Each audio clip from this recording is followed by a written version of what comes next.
All right, so what I have here is 2 of these lower parts kits, which is, I guess these are kind of universal. Black, MOE, gold, doesn't mention not having a trigger.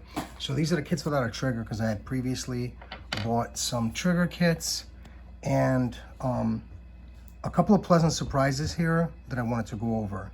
So the first one was in the photos for some of the, what the hell is this screw? Oh, here it is. Some of the photos on some of the sites for some of the Aero kits have socket head cap screw. I don't know why they would short us the Magpul screw. These guys did not short us the Magpul screw. So that's fucking fantastic. I don't know why this is towards the base here, but whatever. Let's not nitpick. Nice.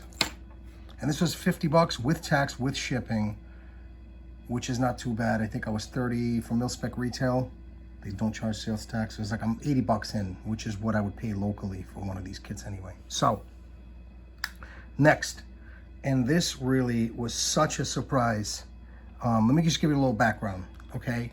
The Aero parts kits use a Schmidt tool trigger, which is a manufacturer. They don't really make the parts themselves. There's another casting house and then house that does the broaching and coating, and you know, they grind them, they put the name on them. But Schmidt tool makes the parts for Aero, and I thought it was the whole kit. And at some point I tried ordering a kit entirely Schmidt tool, and I found out the hard way I was wrong, and the parts that Aero makes themselves or sources elsewhere are actually nicer. But back to the bolt catch. Traditionally, Aero Precision did not use a Schmidt tool, which is denoted by the S, but they used their own design, which had a smaller paddle, shallower serrations, thinner paddle, and I hated it. So I would get the kit and I immediately want to throw it away. The only other thing that's kind of oddball is their mag button. It's got more smaller, shallower serrations, but you know, I'm just happy enough with the kit as it is. And I want to note something. I sourced a couple of bolt catches because I was ready to throw away the ones that came with the kit. And the issue was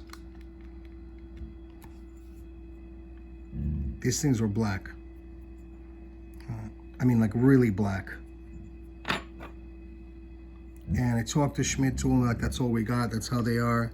I'm sorry that you can't really tell the difference in the video, but it's like night and day. That's a nice gray manganese phosphate color.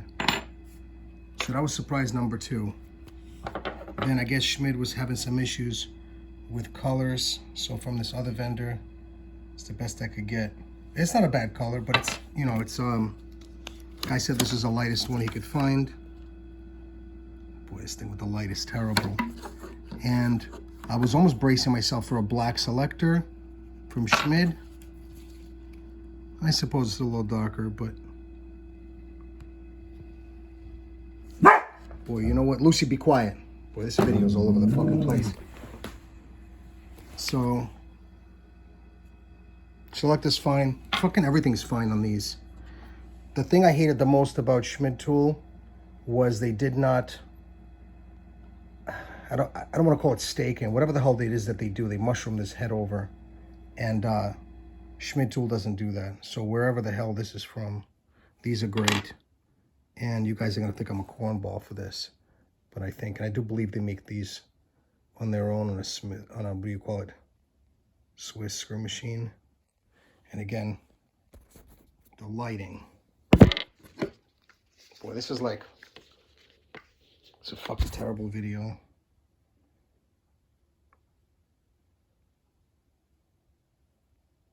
It's like the nicest buffer detent ever. And you know what? Another little surprise. Where the heck is it? So I've been dicking around with Colt springs, and as you know, or you should know, the ejector and selector springs are the same. And again, it's difficult to see it here in this terrible, worst video ever. but I believe this to be same part as from Colt.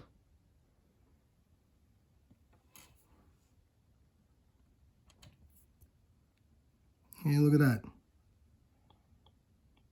Coiled roll pin. Jesus fucking Christ.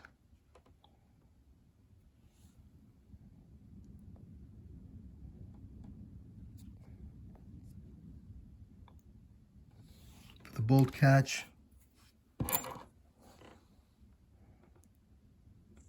Should have just done this all in natural light. Look at that nice gray bolt catch. I'm loving this kit. I'm absolutely stoked.